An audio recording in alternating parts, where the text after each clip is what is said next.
Hi folks, with Tacitus today at your pushback channel, and thank you for joining this audio no pictures live stream. Please listen to this presentation as you would a radio broadcast as you're driving along in your car, your truck, or on public transport. In this essay, I'd like to talk about a supposed analysis of high school students in Australia and a look at just how many of these students pass the most basic entry level, lowest level of literacy and numeracy. So we're not talking a high bar here, we're talking the lowest of the low bars. And the claim is that about a third, or depending on whose numbers you look at, between 30 and 40% of high school students fail even the most basic minimal low bar literacy and numeracy standards. I probably wouldn't dispute that on the face of it, but it does seem like a lot, considering that people who are being assessed here have had, at the very least, 9 years of high schooling, or 9 years of schooling rather. So if you can't sort of do the basic of the most basic entry level literacy and numeracy, then you're probably never going to be able to do it. But anyway, that's the claim. So let's have a look at that. Now, what's probably more interesting isn't that 30 to 40% of kids can't read or write or add up. What's more interesting is how the different political players want to treat these numbers to argue their own case. So, for example, the teachers' unions, and they're very powerful. Yeah, out of all the unions that were crushed during the 80s and 90s in the Reagan, Thatcher type years, only the teachers' unions was left unscathed.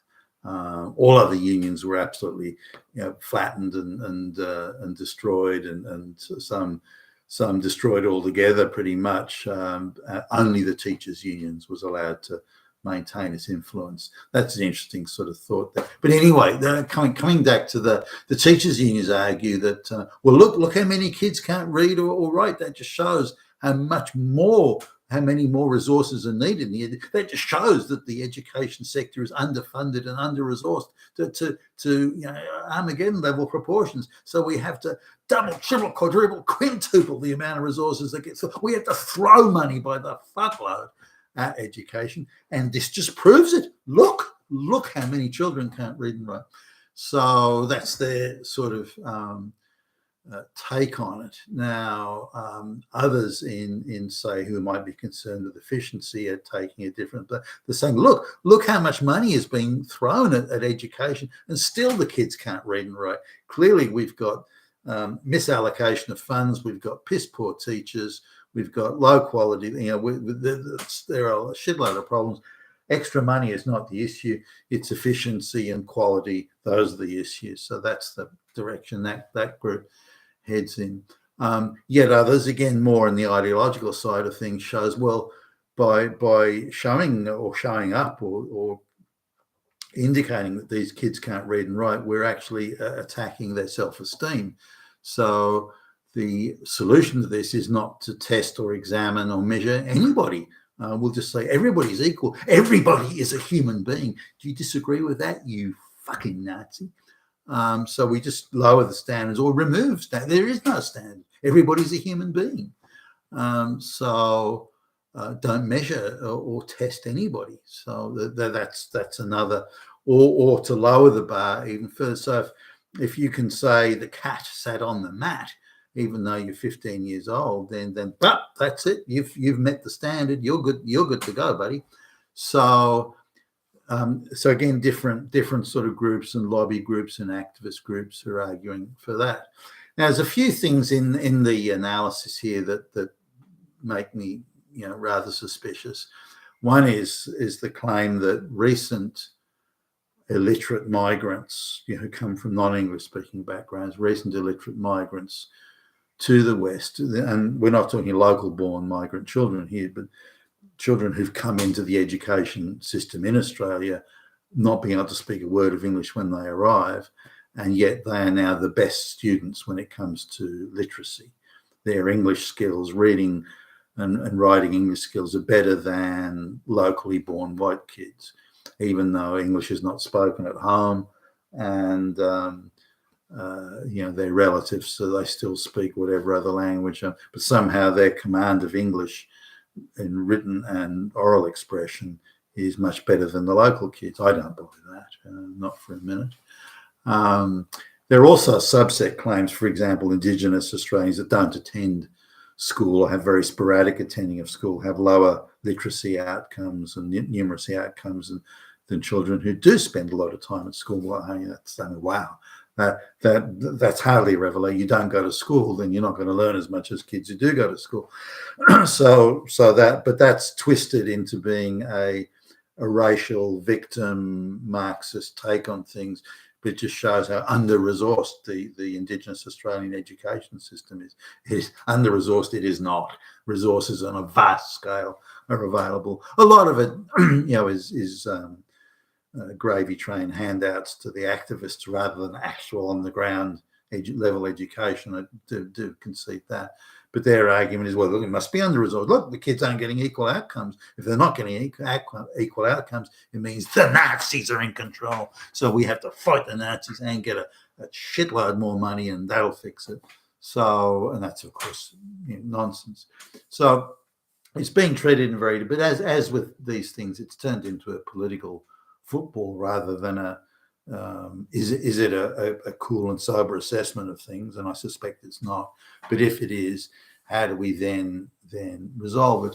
Now, the idea of the solution that comes is more money and a lower bar. Lower the bar even further and throw more money. That is inevitably the solution seen by all the activists. And the education sector is something of a money machine for many activist groups, teachers' unions included. And they're always crying poor and hard done by, but the reality is the money washing through the education sector is quite astonishing as volume. And the more and more money they throw at it, the worse and worse the outcomes become. And again, there's many groups that want to manipulate outcomes or report false outcomes in order to increase their own relative sort of power and in the debates and discussions, and the teachers' unions are the primary offender there, but there are others. So I just wanted to have education's changed certainly a lot since I began school as a kid, even going in primary school and kindergarten and so on. But as I've mentioned in other videos, my grandparents, are moderately well-to-do, sent me to a private school for some time, and where the emphasis on education was rigorous. And these are the days of strictly pass or fail. So there's no allowances made for the black lesbian or something. It's strictly pass or fail. Now, there was a certain sort of noblesse oblige, noble obligation that teachers had, certainly in this school anyway, at the time, where they and they made no bones about this, by the way. No student in our school will fail. You will not fail. We will put you out in the world as a successful student. We will want to increase your chances of success in life by making sure you leave this school as a good student. And they were prepared to, they would go to any lengths, by the way, any effort, any extra time you wanted, any extra coaching, any extra face-to-face time with the teacher, one-on-one time. They were there for you. They were absolutely dedicated to making sure you as the student was successful. Success was you passed the exams. That was the only measure of success. There was no other measure. You passed the exams and passed them with flying colours, and they were there to do everything they could to help you. And even I remember as a young kid, now I'm young, I don't know, 8 years old or something at the time, and I remember the teachers going, hey Billy Bob, look, you seem to do quite well with that book, for example. Look, here's some other suggested reading that you might want to do that would complement that. So they were prepared intellectually, they're prepared to treat you almost as an adult.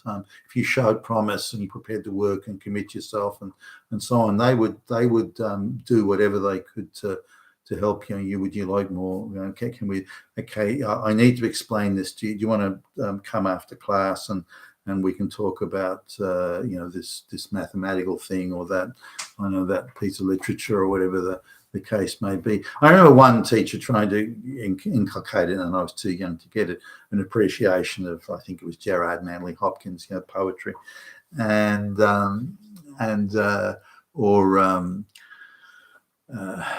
are various other poets, but he tried to. I remember him trying to go to pains to explain. Now, just look at the structure of the poem and how this is put together. Consider this and look at that, and certainly opened my mind to things I may not have got. So it broadens your understanding and your comprehension and so on. So in terms of education, it was excellent. I mean, they taught you Latin and French and ancient Greek and fuck knows what, but which again is not. I mean, it's hardly useful. No one's going to go running around talking ancient Greek these days. But in terms of your appreciation of the structure of language, its development, its origins, and that sort of thing, then it wasn't utterly misplaced. And again, increased one's intellectual capacity to understand complicated things and their role and place in what you were trying to discuss. Now, there were kids there with dyslexia, or I don't know if they did, but it would come across that way to me looking back. But they weren't prepared to accept non-success. And if all conventional encouragements and assistance and coaxing or anything, if all that failed, that they would resort to beating it into you. The sort of things the teachers did in those days would have them in prison today for assault. But back then that was considered normal. And I remember them beating the crap out of these kids that were either too stupid or, again, possibly dyslexic. And the intention was good. We don't want any of our students to fail. Your chances in life and in employment and everything will be much better if you're able to pass exams and pass them with flying colours. It will be of immeasurable assistance to you in the future, which it was and is, and I don't doubt that. And it is a good intention. Whether or not beating it into people is another thing. Now, I was a reasonably good student and alert and attentive. Not that I didn't get rapped a few times, I did, but so I wasn't on the receiving end of that brutality. So, but others were. And, if the teacher thought you weren't concentrating and weren't focusing your mind, there was a view then that young children would just go off daydreaming and sort of stare out the window. And that was a view not wholly misplaced, but it was universally applied with some brutality. But this idea of education being a quality education, that we will be rigorous and we will do everything we can to make you successful. Not every child can respond to that. The brighter children do better at that. The not so bright, not so capable don't. So the idea of education being a way of socially equalizing everybody in an outcome sense, that's very Marxist in its take. The communists did that in the Soviet Union. Kids couldn't pass rigorous 3-year degrees, students, so they just give them a 1-year diploma and call it a degree. And then say everybody, and then just lower the standards. Everybody would get the diploma, and so on. So, and this became very much the cause célèbre amongst education across the entire Western world. So when I first started going to the United States, and a company I worked for was opening up offices around the Northeast and down around Texas and so on, I ended up doing some of the interviews, and for the new people, and I was staggered that people who had 2 degrees were still illiterate, functionally illiterate. I couldn't imagine how that was even possible, because that sort of lower the bar education hadn't quite got to Australia at that point. It did later, but not then. So I was quite surprised about it. But education, it's a very leftist thing where they crow about, even in the West Wing. I remember I saw an episode of the West Wing where the Democrat president, who's fighting those evil Republicans, he wanted to be known as the education president. Everybody gets an education, but this morphed into we lower the bar, so everybody gets a senior high school diploma. Everybody gets given a degree, even though they've met no objective, rigorous standard. And that's not education. That's certificate, gift giving. And this is what's happened. And this started to happen with a leftist government in Australia. When they came in the 1970s, they had this education. But it was really a political catch cry for creating social equality or social equity, as in their view of what equity should be. And so this has caused education to suffer immeasurably. And it's also affected the sort of teachers that go into, teachers are going in there simply because if they're not radical ideologues when they go in, they certainly become so when they go through teachers training college and then become members of the trade union. And teachers that I know, high school teachers, they're radical Marxists, and I haven't come across any that aren't. Whereas that would be quite rare. When I moved from that private school, my grandparents had me into a government school. The difference was quite substantial. Whereas failing at an exam or not doing well would cause convulsions in the private school, where the teachers were saying, well, gee, you failed, something must be wrong. We have to give you lots and lots of help. We have to do whatever we can to make sure that next exam you pass. And they would concentrate heavily on, in the private school, concentrate heavily on, if you flunked, mathematics, for example, then they would almost insist that you attended additional mathematical sort of remedial classes to make up what they saw as the deficit, which must be a deficit because you failed the test. It's a completely objective test. Everybody got the same test. Those people passed, you failed. We have to do something to help you pass next time. And they wanted you to pass. They were gagging over the idea that they would help you pass the exam. So it was a good cause and a good attitude. This was different in the state school or the government school.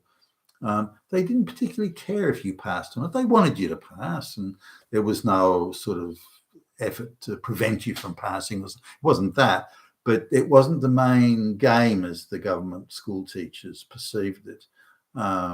They were much more concerned about, and I'm looking back now, I didn't understand as a kid, they were much more concerned. Even then, we're talking like the 70s and everything, even then they were concerned about socializing you into the right attitude. And the right attitude being a socialist attitude. That was much, it wasn't pronounced, but it was certainly there. So for kids who failed exams or came last, nobody really cared. They weren't saying, well, how can we help you do better next time? That wasn't what they were up to. They were far more concerned about the socializing aspect. Also, the teachers were very different in their attitude to excellence. Excellence didn't matter, but the socializing side of things did. And so they had a much greater emphasis on that and a much lesser emphasis on the other, which, as you sort of extrapolate that and go through the decades from there, you can see, and it's very clearly illustrated, how education, even then, was morphing into a device or devices to produce Marxist concepts of social equality and equity rather than excellence in education. So when we come back now to this supposed study that says that 30 to 40% of high school kids don't even meet the basic requirement of literacy and numeracy, that's a devastating indictment, I think, on the West, their attitudes to education generally. And I don't see any signs of it improving anytime soon. You've been fantastic. Let's throw you a pushback channel. Thank you for listening.